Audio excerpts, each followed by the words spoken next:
오늘 우리에게 주실 말씀 로마서 12장 우리 1절 2절 말씀 봅니다.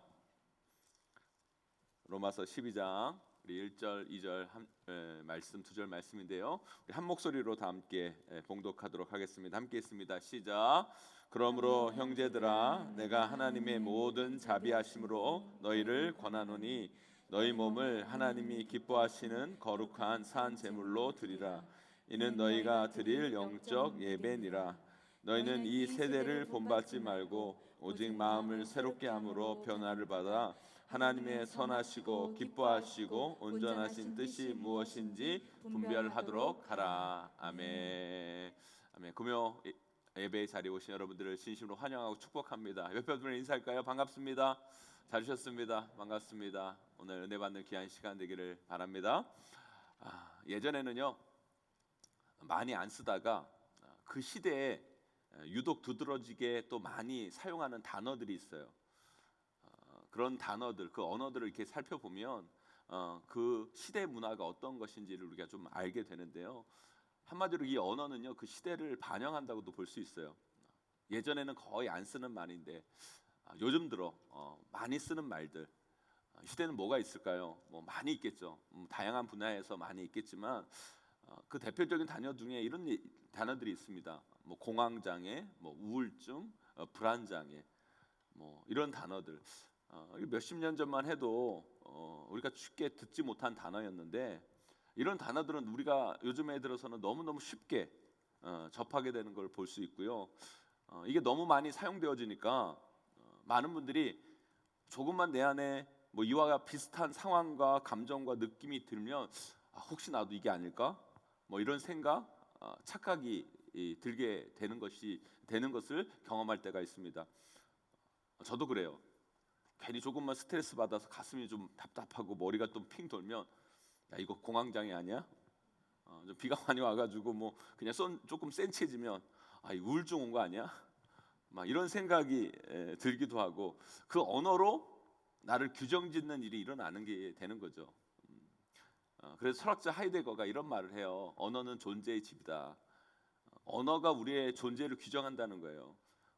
예전 같으면 그게 뭔지도 몰랐는데 그런 단어가 있으니까 그 언어로 우리를 규정하게 된다는 거예요. 그 언어가 있으니까 그 언어로 우리의 삶을 규정하게 된다는 거죠. 근데요 목사로서 이 시대를 바라보면 정말 실제로 뭐 공황장애, 우울증, 불안 증세 여러 가지 정신적 아픔으로 힘들어 아파하시는 분들 계실 수 있고 그분들의 우리의 아픔을 우리가 좀 잘 살피고 돌아봐야겠지만 이것이 우리 삶의 대체적인 흐름이 되고 자꾸 그것으로 우리 삶을 규정하려고 하면 우리의 삶이 잘못된 방향으로 흐를 수 있다라는 생각을 저는 목사로서 갖게 됩니다. 우리 삶이 여러분 힘든 거 사실이에요.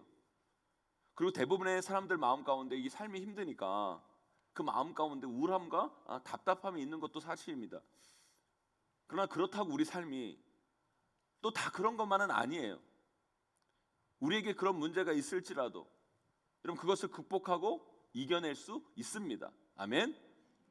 그러나 요즘 그런 우울함들, 부정적 감정들, 그 답답함들, 불안한 마음들 그런 것이 우리 삶에 이게 대세가 되어서 그것을 너무 우리가 쉽게 받아들이고 그런 감정들을 거부하지 못하는 그것을 극복하지 못할 것이라고 여기는 그런 패배감들이 우리 삶의 잘못된 흐름으로 자리 잡고 있다는 생각을 하게 돼요.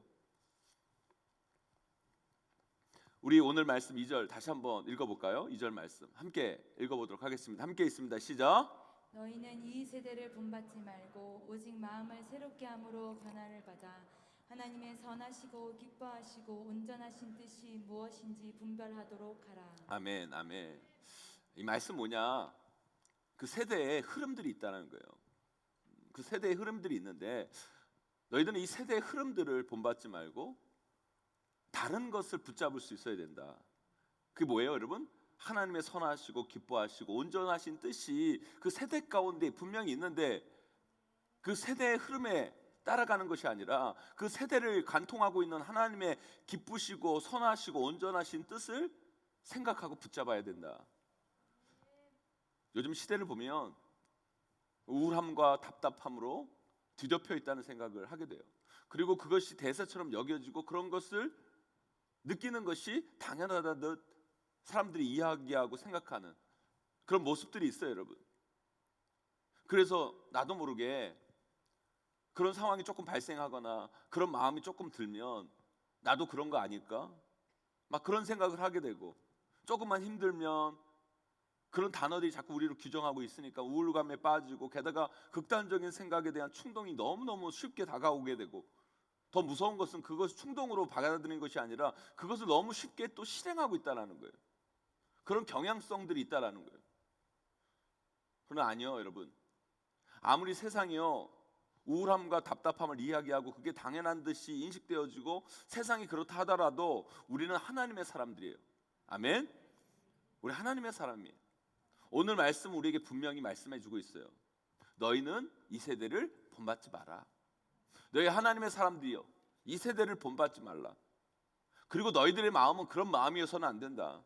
하나님의 뜻이 거기 있는 것이 아니다. 사랑하는 성도 여러분, 하나님은요 여러분들이 온전하여지기를 원하시고요, 하나님 여러분들이 행복하기를 원하시고 계세요. 하나님은 여러분의 삶을 선한 쪽으로 이끌기를 기뻐하세요, 여러분. 그렇다면 우리는 이 세대의 흐름을 따라가지 말고 하나님의 뜻으로 우리의 삶을 만들어 가야 돼요. 그러기 위해서 어떻게 해야 됩니까? 우리 오늘 말씀 1절 함께 읽어보도록 하겠습니다. 1절 말씀 함께 있습니다. 시작. 그러므로 형제들아, 내가 하나님의 모든 자비하심으로 너희를 권하노니 너희 몸을 하나님의 기뻐하시는 거룩한 산 제물로 드리라. 아멘. 이는 너희가 드릴 영적 예배니라. 아멘. 아멘. 여러분, 사도 바울은요 우리에게 너희 몸을 거룩한 산 제물로 드리라 라고 얘기해요. 여러분, 거룩한 산 제물이 뭡니까? 여러분, 우리가 거룩함을 이야기할 때 우리는 착각해요. 에헴 하면서 무슨 엄숙함을 거룩함으로 착각합니다. 아니요, 거룩함은 그런 게 아니에요. 성경의 거룩함은요 구별됨이에요. 구별됨. 여러분, 재물이라는 건요, 여러분 재물의 가장 큰 특징은, 하나님께서 구약 시대에 여러분 사람들에게 바치라고 한 재물의 가장 큰 특징은 뭡니까? 여러분, 구별된 거예요. 그래서 여러분, 첫째를 바치라고 하고요, 흠 없는 걸 바치라고 얘기하잖아요. 하나님께서 첫째를 좋아하고 여러분 하나님께서 흠 없는 걸 좋아해서 그걸 바치라는 게 아니라, 그게 뭐냐면 그 보편적인 것과 다른 구별됨을 상징하는 게 거룩함이라는 거예요. 그러니까 우리가 진짜 들 영적 예배는 뭐냐? 세상 속에서 다르게 사는 거예요. 구별되어지는 거예요. 하나님 자녀답게, 하나님 백성답게 살아가는 것, 그것이 거룩한 산 제물이 되어 하나님께 드리는 영적 예배라는 겁니다. 세상이 요즘 아무리 우울함을 말하고 답답함을 말하고, 그래서 그게 대세인 것처럼 대부분의 사람들이 그런 흐름을 따르고 그런 걸 알아야 정상적인 것처럼 여기고 그런 걸 알 수밖에 없다는 흐름들이 이 땅 가운데 있다 하더라도 우리는 그러지 말아야 된다는 거예요. 그게 하나님의 뜻이면 우리는 그렇게 살지 말아야 된다는 거예요. 그것을 거부할 수 있는 용기가 우리 안에 있어야 하고요, 그것이 잘못되었다, 그런 것은 절대 안 된다라고 말할 수 있는 용기가 우리 가운데 있어야 될 줄 믿습니다, 여러분. 아무리 우리의 삶이 답답하고 그것이 우리에게 우울감을 주고 그것이 자꾸 우리를 절망시키게 하고, 그래서 우리가 막 불안하고 그런다 할지라도 여러분, 우리는요 하나님의 뜻에 따라 그것을 이겨내고 그것을 극복하고 그것과는 다른 삶의 방향으로 나아갈 수 있어야 된다는 거예요. 오늘 이 자리 가운데 삶의 여러 가지 문제로 마음 가운데 문득문득 찾아오는 우울감들, 불안감으로 여러분 괴로워하시는 분들이 여기 계십니까, 여러분? 여러분, 삶의 답답한 문제들로 인해 찾아오는 염려와 근심으로 여러분 나도 모르게 막 불안하고 공황장애 막 찾아오고, 그것으로 인해 진짜 자칫 여러분 이상한 생각이 마음 가운데 들고 힘들어하는 분들이 여기 계세요, 여러분? 하나님은요 여러분들이 그러지 않기를 원하세요. 여러분, 일어나셔야 돼요. 극복하셔야 돼요. 그리고 충분히 이겨낼 수 있어야 돼요. 여러분에게 찾아오는 그런 것들을 너무 당연시하거나 그냥 그 상황에서 여러분 위로만 받으려고 하지 마시고 벗어나셔야 돼요. 뛰쳐나오셔야 돼요. 뭘로요? 말씀으로, 기도로. 여러분, 우리가 이 금요기도에 이 자리에 왜 왔어요, 여러분? 세상과 다르게 살기 위해서 온 거 아닙니까, 여러분? 그리고 여러분 가운데 오는 그런 수많은 여러분 사탄의 공격들, 여러분 마음 가운데 있는 수많은 잘못된 마음들, 감정들, 여러분 그것을 극복하기 위해 이 자리에 온 거 아니에요, 여러분? 여러분 우리가 말씀과 기도 가운데 나아갈 때 여러분 우리 그것을 극복하고 이겨내게 될 줄 믿습니다, 여러분. 하나님께 기도하고 여러분 말씀을 들으면서 이겨내는 우리 삶이 되었으면 좋겠어요. 사랑하는 성도 여러분, 전 영적으로 이런 생각이 들어요. 우리를 그런 우울감으로, 답답함으로, 그런 불안감으로 몰고 가는 거대한 이 세상적 흐름이 있다는 생각이 들어요. 요즘 세대 속에서 그게 더욱더 도드라지게 드러나는 것 같아요. 그런데 그게 단순히 세상적인 흐름만이 아니에요, 여러분. 저는 그건 사탄이 우리에게 주는 속임수라고 생각해요. 또 다른 전략이라는 생각이 들어요. 그렇기 때문에 이런 세상 흐름 가운데 살아가는 우리들이 그런 것이 오면 그것이 사탄의 공격이라고 생각하지 아니하고 그것은 그냥 세상 사람들, 모든 사람들이 생각하는 보편적인 생각이야 라고 여기면서 그것을 너무 쉽게 생각하는 거예요. 쉽게 받아들인다는 거예요. 아니요, 여러분. 그것이 여러분 사탄의 전략이라면 우리는 그 사탄의 전략을 제대로 파악하고 그것을 거부하고 그 시대의 흐름까지도 거부하면서 하나님의 은혜로 나아가는 우리들이 되셔야 돼요. 그러기 위해 이 시대에 우리가 하나님이 기뻐하시고 선하게 여기시는, 우리를 온전케 하시는 그 하나님의 삶의 흐름에 따라 살아갈 수 있는 용기와 결단이 우리 가운데 있어야 됩니다. 그래야 우리가 이 세상의 흐름에 따라가는 인생이 아니라 하나님의 뜻을 따라 살아가는 인생이 돼요. 사랑하는 성도들, 오늘 말씀을 통해서 이 세상 안에 우리를 더욱더 우울하게 하고 답답하게 만듦을 통해 우리의 삶을 포기하게 하려는 그런 흐름들을 거부하고 우리를 살리시고 세우시고 일으키시는 하나님의 그 선하시고 기뻐하시고 온전하신 뜻을 발견하시는 저와 여러분 되시기를 주님의 이름으로 간절히 소망합니다. 그것이 바로 우리 크리스찬들이 이 땅에서 붙들어야 할 진리고 따라야 할 순종의 제목들이에요. 저와 여러분 모두가 그렇게 우리의 삶을 하나하나 아름답게 만들어 가시기를 간절히 바라요. 그런 방향으로 나아가기 위해서 우리가 어떻게 해야 되는가? 첫째요, 우리는요 우리 삶에서 너무 위로만 받으려고 하지 말고 변화하려고 해야 돼요. 우리 오늘 본문 2절 말씀 다시 한번 읽어보도록 하겠습니다. 다시 한번 읽습니다. 시작. 2절 말씀 다시 한번 읽습니다. 시작. 너희는 이 세대를 본받지 말고 오직 마음을 새롭게 함으로 변화를 받아 하나님의 선하시고 기뻐하시고 온전하신 뜻이 무엇인지 분별하도록 하라. 아멘. 우리는요 이 세대를 본받지 말고 우리의 마음을 새롭게 함으로 변화돼야 돼요. 여러분 우리 삶에서 정말 중요한 건요 위로가 아니라 변화예요. 그러나 많은 사람들이요 이 세상 속에서요 자신이 변화되기보다는 위로받기를 원해요. 그냥 내 이 잘못된 상황이잖아요. 내가 잘못된 이 모습인데, 이 잘못된 감정인데, 이 잘못된 감정에서 잘못된 태도에서 변화돼야 되는데 그냥 이 잘못된 감정, 잘못된 행동을 인정받고 위로받기만 원한다는 거예요. 여러분 위로라는 건요 여러분의 삶을 바꾸지 못해요. 여러분 정말 중요한 건 여러분의 삶이 변화되는 거예요. 그것이 여러분의 삶을 변화시키는 거예요. 여러분 서점에 가보세요. 여러분 제가 자주 서점에 가면요 여러분 서점에 가면 시대의 흐름을 알 수 있어요. 그런데요 여러분 요즘 서점에 가면요 다 위로하는 책이에요. 다 위로하는 책. 특히 인문 서적에 가면요 그 위로하는, 정신적으로 위로하고 정신적으로 진단하고 그런 책들을 모아가지고 따로 부스를 만들 정도로 그런 책들이 엄청나게 팔리고 그런 책들이 베스트셀러가 되는 경우가 많아요. 네, 물론 우리가요 이 우울하고 답답하고 힘든 세상을 살아가면서 위로도 받아야죠. 칭찬도 받고 격려도 받아야죠. 괜찮다는 말도 좀 들어야죠. 그런데 여러분 그렇게 해서 우리 삶이 달라지지가 않아요. 우리 삶이 달라지려면 변화돼야 돼요. 그냥 자신의 잘못과 자신의 위선과 자신의 죄는 다 덮어두고 위로받을 생각만 하지 마시고 나의 잘못과 위선과 죄를 예수 그리스도의 보혈로 치유받고 변화되셔야 된다는 거예요. 그게 정말 중요한 거예요. 여러분 우리 변화해야 돼요. 이 말씀을 듣고 우리가 위로받을 생각도 해야 되지만, 여러분 이 말씀이 여러분 삶 가운데 단지 위로가 아니라 여러분의 삶을 변화시키는 말씀이 되기를 간절히 소망합니다.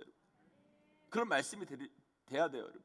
그래서 여러분, 혹여 여러분 이 말씀을 듣는 가운데 여러분 마음 가운데 찔림이 있고 여러분 마음 가운데 불편함이 있고 그 말씀을 들었을 때 여러분들이 달라져야겠다는 생각이 있다라면 그것도 은혜 받는 거예요. 은혜 받는 거예요.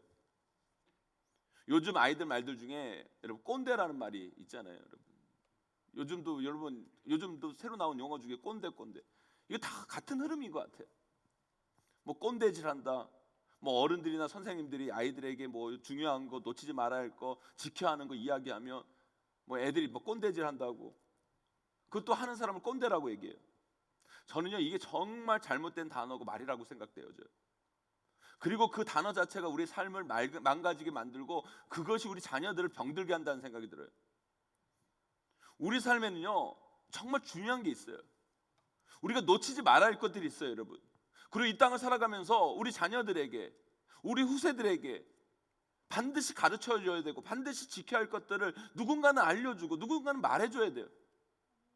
물론 그걸 가르칠 때 뭐 억압적으로 강요하거나 권위를 내세우고 뭐 폭언이나 폭력적인 행동을 사용해서 가르치면 안 되죠, 여러분.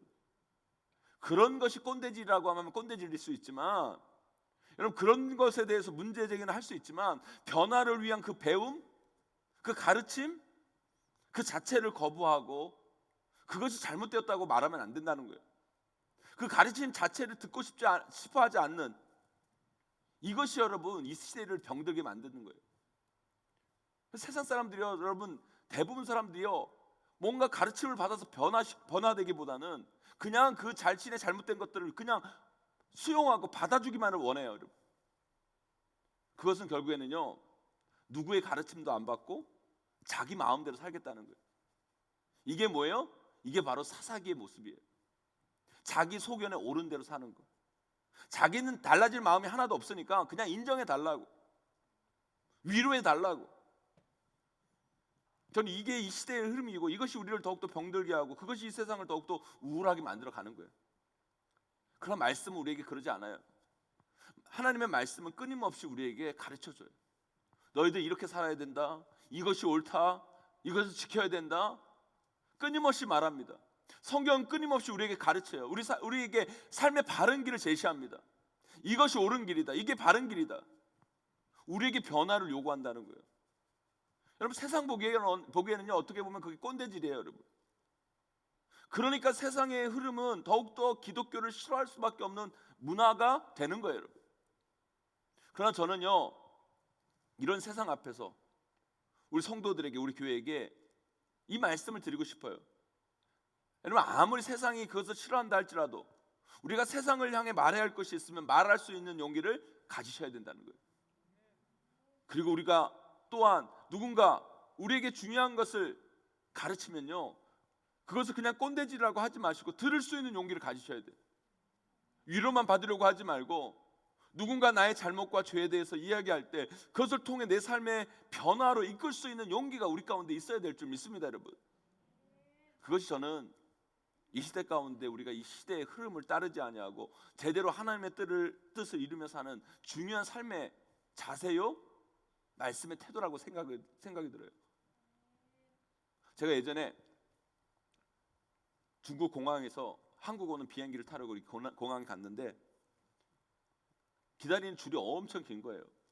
뭐 중국 겨울 방학도 막 시작되고 중국 사람들도 엄청 많고 중국에 사는 주재원들, 한국 주재원 가족들이 한국에 오시려고 공항에 많이 나오셨나 보더라고요. 하여튼 사람들이 공항에 많이 와서 줄이 엄청 길게 섰어요. 그 긴 줄을 서서 다 기다리고 있는데 어떤 중년 남자 한 분이 갑자기 제 앞에 한국 여자분 엄마하고 딸이 있는데 그 앞에 은근슬쩍 끼어드는 거예요. 그것도 한국 분이에요. 아니 직원 명찰이나 빼고 새치기를 하시지 우리나라 대기업 명찰까지 달고 새치기를 하더라고요. 그 여자분도 기분 나쁘죠. 그 엄마 딸이 그 앞에다 딱 새치기를 하니까 기분 나쁜데 자기들이 기분 나쁘면 자기들이 이야기해야 될 거 아니에요. 그럼 저를 이렇게 쳐다봐요. 자기 대신 얘기해달라는 표정으로 저를 이렇게 쳐다본 거예요. 그건 잘못된 거죠. 새치기 하는 거 잘못됐는데 또 제가 또 말할 수가 없는 거예요. 왜요? 또 저 목사하고 또 잘못하면 또 이분이 또 방귀 낀 놈이 성낸다고 외국에서 싸움 날 수도 있고, 그리고 또 한 명 끼어들었다고 또 뭐 그렇게 오래 기다리는 것도 아니고, 이 복잡한 감정이 있는데 계속 그 엄마하고 딸이 저를 이렇게 계속, 제가 그 아저씨한테 얘기했어요. 아저씨 끝줄이 저기예요. 그랬어요. 저기 가서 서세요. 그랬어요. 그러니까 자기가 바빠서 그렇다고 이해해달라고. 그래서 제가 그랬어요. 여기 계신 분 다 바빠요. 그랬어요. 그리고 한국 분이 중국까지 오셔서 새치기 하지 마셔야죠. 그랬어요. 그래도 그분이 참 감사한 게, 제가 그런 말을 해서 뭐 그분이 그 말이 그분에게 얼마나 상처가 되고 기분 나쁘실지 모르겠지만 아무 말씀도 안 하시고 뒤로 가시더라고요. 그것만으로 참 감사했어요. 저는 솔직히. 오히려 제가 그분에게 한 말이 그 마음이 되게 불편했을 거예요. 할 말을 했는데 하는 저도 불편했고 들은 그분도 불편했을 거예요. 그분이 제가 한 말이 그분에게는 어떻게 보면 상처가 될 수 있었을 거예요. 왜요? 그분이, 여러분 사람이 그렇잖아요. 여러분 자기가 잘못했건 안 했건 여러분 그런 말을 듣는데 기분 나쁜 거예요.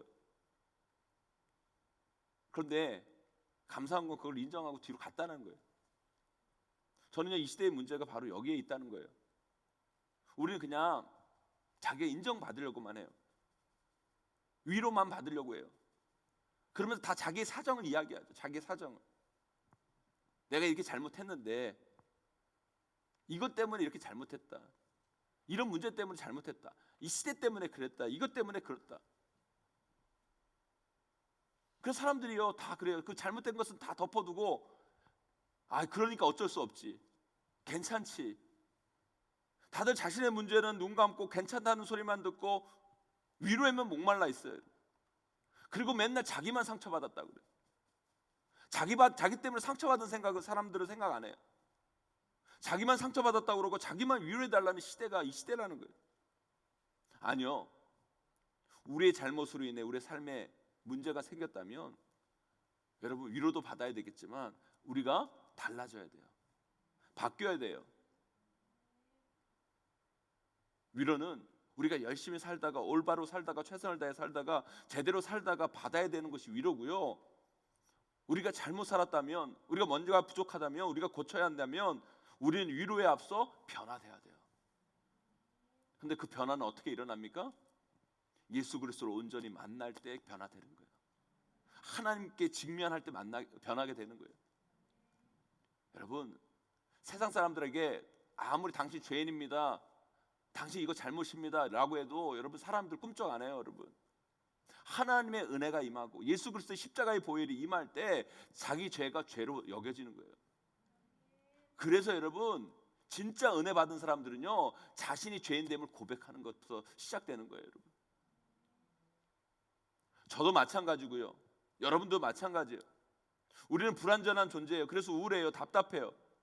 그래서 우리 삶에 문제가 생기는 거예요. 그러면 위로도 받아야겠지만 여러분 우리가 말씀의 가르침을 받아야 돼요. 그래서 우리가 고칠 것이 있으면 고치고 달라질 것이 있으면 달라지고, 그래서 하나님 말씀을 듣고 하나님 말씀을 배우고 하나님의 말씀에 따라 우리의 삶을 변화시키고, 그래서 우리의 삶을 하나님이 원하시는 길로 이끄셔야 된다는 거예요.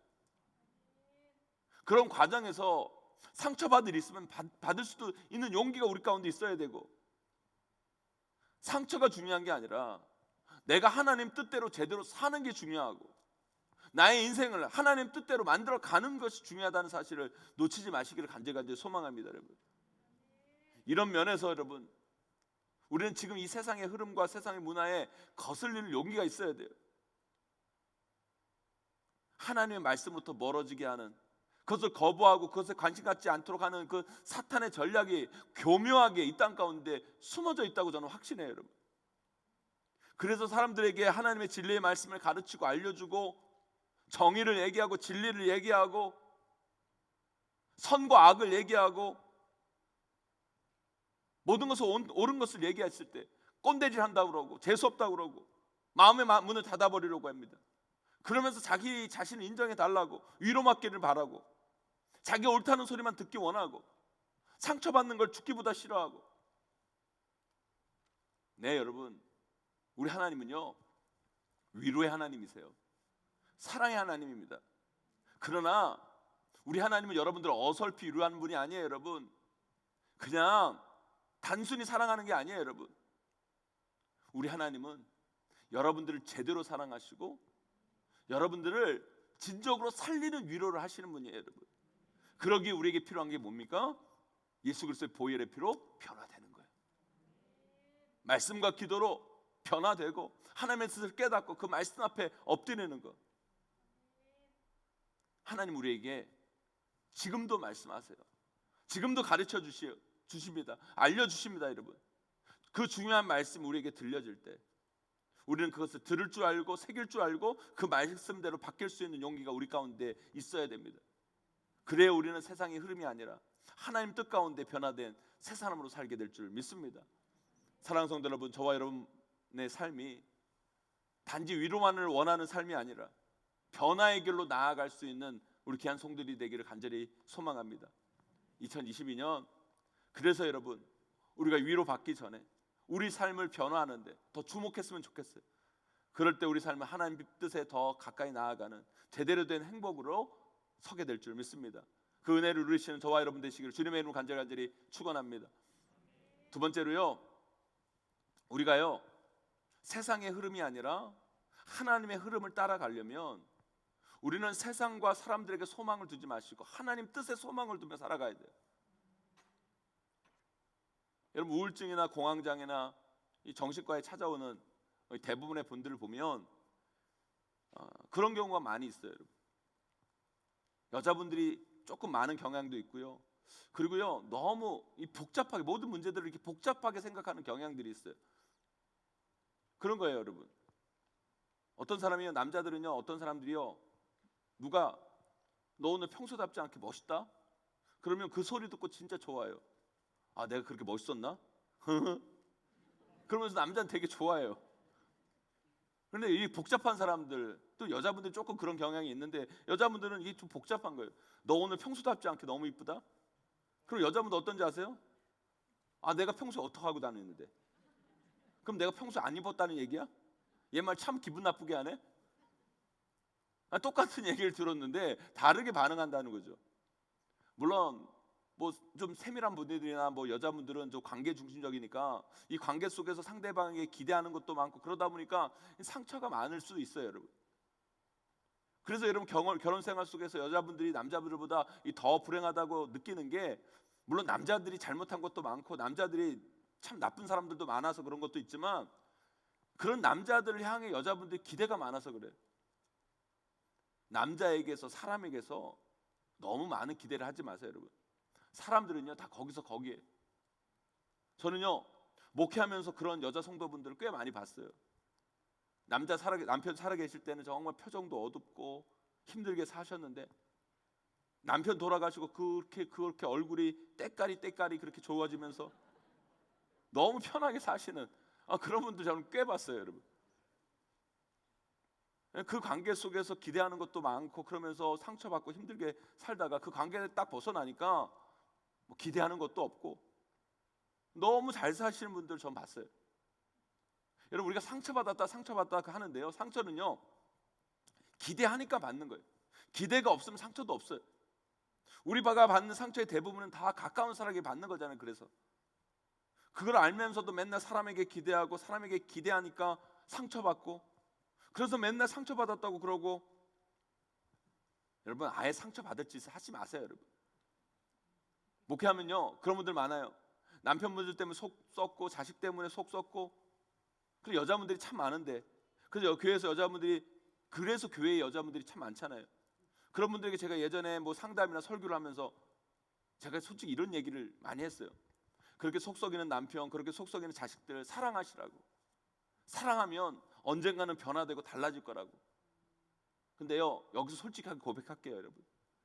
제가 목회하면서 느낀 게요, 내가 사랑한다고 인간 그렇게 쉽게 안 바뀌더라고요. 내 사랑으로 남편, 자식이 변하는 게 그게 아니더라고요. 오히려 내가 더 큰 사랑을 줄수록 더 큰 상처를 받고 더 크게 실망하고 더 좌절하고 더 힘들어하는 분들 저는 너무 많이 봤어요.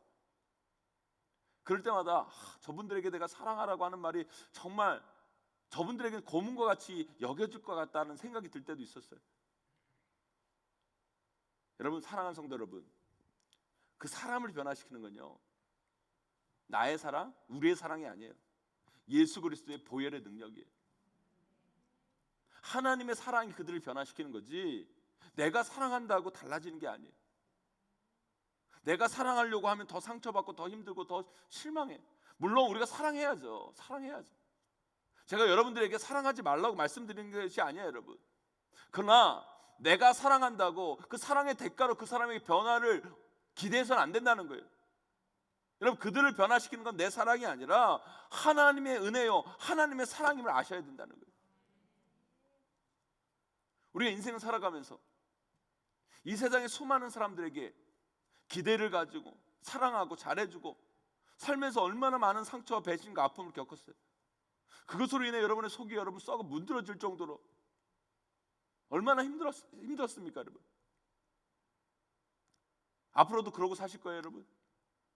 그렇다고 제가 미워하라는 말씀이 아니에요. 무관심하라는 말씀도 아니에요, 여러분. 사람들을 사랑하지 말라는 말씀도 아니에요, 여러분. 우리가 사랑해야죠. 그러나 거기에 소망을 두면 안 돼요. 우리 사랑에 소망을 둬서는 안 된다는 거예요. 자식을 사랑해야 하지만 거기에 소망을 두지 마세요, 여러분. 세상에서 열심히 살아야 하지만 거기에 여러분 소망을 두지 마세요, 여러분.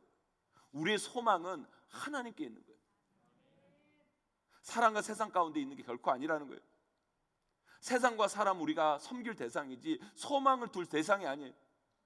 우리의 소망은 하나님께 있고요, 오직 우리는 하나님의 선하시고 기뻐하시고 온전하신 뜻에 우리의 소망을 갖다 둬야 돼요, 여러분. 그것이 우리를 우울하게 하고 답답하게 만드는 이 세상 속에서, 우리를 상처받게 하는 이 세상 속에서 우리를 꿋꿋이 견디며 버티며 이기게 하는, 승리케 하는 기름을 여러분 잊지 마시기를 간절히 소망합니다, 여러분. 사랑하는 성도 여러분, 세상은요 악해요. 그리고 우리는 인간은요 불완전해요. 거기에 우리의 소망과 미래를 어떻게 둘 수 있습니까? 우리의 소망은 오직 하나님께 있고요, 우리가 하나님의 뜻에 소망을 두고 그 뜻에 힘써 살아갈 때 우리 하나님께서 이 세상을 아름답게 만드시고 우리들을 온전한 자로, 또한 우리 주변에 있는 자들을 하나님의 소망으로 반드시 변화시켜 갈 줄 믿습니다, 여러분. 우리 마음 가운데, 우리 심령 가운데 어떤 우울하고 답답하고 좌절과 절망과 그 염려와 근심이 찾아온다 할지라도 흔들리지 마시고 세상의 대세와 세상의 흐름을 따라가지 마시고 하나님께 뜻을 두고 어떤 어려움도 이겨내시는, 버텨내시는, 견뎌가시는, 변화하시는 저와 여러분 되시길 간절히 축원합니다, 여러분. 사랑하는 성도 여러분, 우리는 세상의 문화, 세상의 흐름 속에서 살아가요. 그것은요 거부할 수 없어요. 그러나 여러분 그 속에서 살아가지만 그렇다고 그걸 너무 당연히 받아들이고 그걸 너무 쉽게 수용하면 안 돼요, 여러분. 왜냐하면 그 속에 사탄의 전략이 숨겨 있기 때문에. 사탄은 우리를 파괴시키고 우리를 무너지게 하고 우리를 멸망케 합니다. 그런데 제가 이 세상의 그런 흐름을 보면 우리에게 자꾸 그걸 강요하고 있어요. 그걸 그렇게 몰아가고 있어요, 여러분. 그러나 우리 하나님은요 우리를 살리시고 우리를 다시 일으키시고 우리에게 소망을 주시는 분이세요. 그러기에 우리는 이 세상의 흐름과 문화를 거슬러 하나님의 말씀을 붙들고 기도하며 나아가야 돼요. 여러분 오늘 잘 오셨어요. 여러분 이 자리에 여기 오신 여러분들 너무너무 잘하셨어요. 왜요? 여러분들이 이 자리에 온 그 자체가 지금 세상의 흐름을 거부하고 있다는 거예요. 그리고 나는 하나님 말씀 붙잡고 살아가겠다. 결단이에요, 여러분. 이 결단이 헛된 것이 아닙니다. 오늘 이 시간 하나님께서 반드시 여러분의 그 결단 가운데 응답해 주실 줄 믿습니다. 사랑하는 성도 여러분, 위로만 받으려 하지 마시고 변화하려고 하셔야 돼요. 상처 안 받는 것이 중요한 것이 아니라 상처를 받더라도 변화된다면 그것이 우리를 더욱더 건강하게 만드는 거예요. 또한 세상과 사람들에게 소망을 두지 마시고 하나님께 소망을 두세요. 언제까지 누군가에게 상처받았다고 하실 거예요? 스스로 선택해서 누군가에게 잘해주고 그 사람이 안 변한다고 상처받지 마세요. 그를 변화시킬 하나님 뜻에 소망을 두시고 우리가 그 뜻에 따라 살아가면 반드시 하나님이 일하시고 하나님께서 역사하실 거예요. 그럼 우리는 결코 누군가로 인해 우울해지는 인생이 아니라 하나님으로 인해 행복한 인생이 될 겁니다.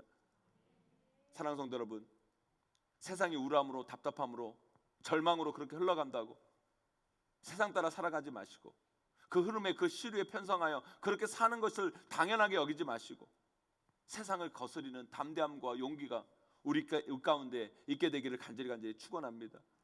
이 악한 세상의 흐름을 벗어나서 하나님의 그 온전하시고 기뻐하시고 선하신 뜻을 반드시 이루어 가시는 저와 여러분 우리 모두가 다 되시기를 주님의 이름으로 간절히 축원하고 축복합니다.